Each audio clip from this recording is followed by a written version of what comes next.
சமைக்க வேண்டிய நேரம் வந்தாச்சு. இன்னைக்கு அருமையான தேங்காய் பால் சாதம் தான் பார்க்க போகிறோம். ரொம்ப அட்டகாசமான சுவையில் இருக்கும். இதுக்கு சைட் டிஷ்ஷாக நீங்கள் வெஜ் அப்படி இல்லைன்னா நான்வெஜ்ஜில் வறுவலோ இல்லை மசாலாவோ சைட் டிஷ்ஷாக வச்சு சூப்பராக நீங்கள் சாப்பிட்லாம். அவ்வளோ டேஸ்ட்டாக இருக்கும். இந்த வாரம் வீக்கெண்டுக்கு இந்த மாதிரி ஸ்பெஷலாக செஞ்சு பாருங்கள். நான் இன்றைக்கி குதிரைவாலி அரிசியில் தான் இதை நான் செஞ்சுருக்கேன். ரொம்ப அட்டகாசமான சுவையில் இருக்குங்க. எல்லாருக்கும் வணக்கம். நான் இளவரசி பேசுகிறேன். Welcome to my channel. இன்னும் சப்ஸ்கிரைப் பண்ணலன்னா சேனலுக்கு மறக்காமல் சப்ஸ்கிரைப் பண்ணுங்க. உடனுக்குடனே அப்டேட் வேணும் அப்படின்னா பக்கத்தில் இருக்க பெல் பட்டனில் ஆளுங்கிற ஆப்ஷனை எனேபிள் பண்ணிக்கோங்க. சப்ஸ்கிரைப் பண்ணிவிட்டு பாருங்கள். நான் இப்போ பார்த்திங்கன்னா குதிரைவாலி அரிசியை ஊற வச்சுருக்கேன். ஒரு கிளாஸ் அளவுக்கு எடுத்திருக்கேன், ஒரு கப் அளவுக்கு எடுத்திருக்கேன். சமைக்க ஆரம்பிக்கும் போது ஊற வச்சுட்டு சமைச்சா போதும். இப்போது அடுப்பு ஆன் பண்ணிக்கலாம். இதுக்கு ஒரு 4 டேபிள் ஸ்பூன் அளவுக்கு நெய் சேர்த்துக்கோங்க. நெய்யில் செஞ்சீங்க அப்படின்னா அவ்வளோ வாசனையாக இருக்கும். உங்களுக்கு நெய் வேணான்னு நினச்சிங்க அப்படின்னா நீங்கள் தேங்காய் எண்ணெயில் கூட நீங்கள் செய்யலாம்.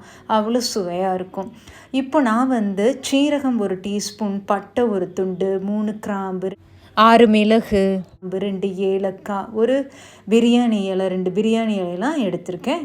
அது சேர்த்துட்டு 3 பச்சை மிளகாய் நீல வாக்கில் கட் பண்ணி வச்சுருக்கேன், அதையும் சேர்த்துக்கிறேன். அப்புறம் 10லேருந்து 12 போல் முந்திரி, இதையும் சேர்த்துக்கோங்க. இதெல்லாம் சேர்த்துட்டு அடுப்பை சிம்லேயே வச்சுக்கோங்க. ஏன்னா நம்ம அடுப்பில் நம்ம சட்டியை நல்லா ஹீட் பண்ணியாச்சு.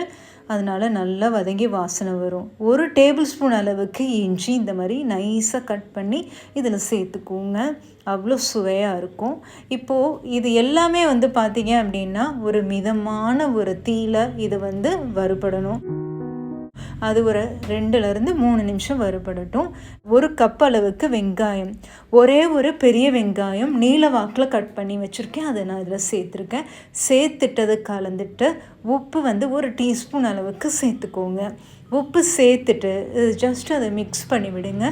அது அப்படியே வதங்கட்டும். இப்போது இந்த தேங்காய் பால் சாதத்துக்கு நம்ம காய்கறிகள்லாம் சேர்க்க போகிறோம். அதுக்கு ஒரே ஒரு கேரட் இந்த மாதிரி சின்ன சின்னமாக கட் பண்ணி வச்சுருக்கேன், அதை சேர்த்துருக்கேன். அடுத்து இதோட நம்ம பீன்ஸ், பச்சை பட்டாணிலாம் சேர்க்கலாம். பச்சை பட்டாணி இந்தளவுக்கு கம்மியாக சேர்த்துருக்கேன்.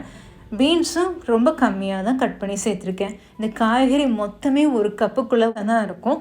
ரொம்ப அதிகமாக சேர்க்க வேணாம். காய்கறி சேர்க்காமையும் செய்யலாம், ரொம்பவும் நல்லாயிருக்கும். இப்போ 5 நிமிஷம் இது மிதமான தீயில் இதை குக் பண்ணுங்கள். இப்போது காய்கறி 5 நிமிஷத்தில் நல்லாவே வெந்துருச்சு. இப்போ இந்த மில்லட்டை நம்ம சமைக்கிற டயத்தில் ஊற வச்சது தான். இது ஒரு 1/2 மணி நேரம் ஊறிடுச்சு. இதை நல்லா வாஷ் பண்ணிவிட்டு இதை வடிகட்டி இதில் சேர்த்துக்கோங்க. மில்லட் எப்படி நம்ம சமைக்கணும் அப்படின்ட்டு நான் ஏற்கனவே வீடியோ போட்டிருக்கேன். அந்த வீடியோட லிங்க்கு கீழே கொடுக்குறேன், கண்டிப்பாக செக் பண்ணி பாருங்கள். நல்லா வாஷ் பண்ணிவிட்டு சேர்த்தா மட்டும்தான் ரொம்ப நல்லது, சத்தும் நமக்கு கிடைக்கும். இது ஒரு 5 நிமிஷம் மூடி போட்டு எல்லாம் அந்த காய்கறிகளோடு கலந்துட்டு இதை அப்படியே சிம்லேயே வேக விடுங்க. அந்த ஃப்ளேவர் எல்லாம் அந்த மில்லட்டில் இறங்கும். இப்போ பார்த்தீங்க அப்படின்னா அது சூப்பராகவே நம்ம 5 நிமிஷம் மிதமான தீயில் சிம்மில் வச்சு இதை வதக்கியாச்சு, இதை குக் பண்ணியாச்சு. இப்போ இதை இன்னொரு தடவை இதை நல்லா மிக்ஸ் பண்ணிவிட்டு இதில் நம்ம தேங்காய் பால் சேர்க்க போகிறோம். 1 கப் அளவுக்கு தேங்காய் எடுத்திருக்கேன். இதுக்கு 3 கப் அளவுக்கு தண்ணி சேர்த்து பால் எடுத்து வடிகட்டி வச்சுக்கோங்க.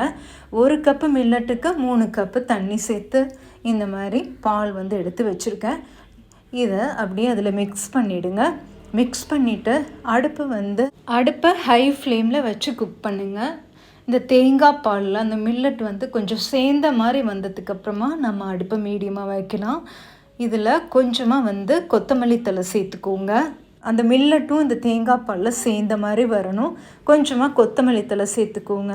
உப்பு இருக்கா அப்படின்ட்டு இந்த ஸ்டேஜில் தேவைப்பட்டுச்சு அப்படின்னா செக் பண்ணி பார்த்துட்டு கலந்துருங்க. இப்போது உப்பெல்லாம் சரி பார்த்தாச்சு, நல்லா கலந்தாச்சு. அடுப்பு பார்த்தீங்க அப்படின்னா இப்போ நான் மீடியமாக வச்சுருக்கேன். அடிக்கடி கலந்து விடுங்க. தேங்காய் பாலில் மில்லட் பார்த்திங்கன்னா சேர்ந்த மாதிரி வரணும்.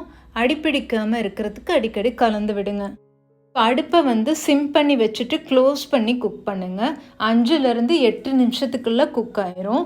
அடிக்கடி பார்த்திங்கன்னா ஓப்பன் பண்ணி கொஞ்சம் கிளறி விட்டு நீங்கள் குக் பண்ணணும். இப்போ பார்த்தீங்க அப்படின்னா சூப்பராகவே தயார் பண்ணியாச்சு. ரொம்ப ரொம்ப சுவையாக இருக்குங்க. அது குக் பண்ணுற டைம் வந்து ரொம்ப கம்மி தான்.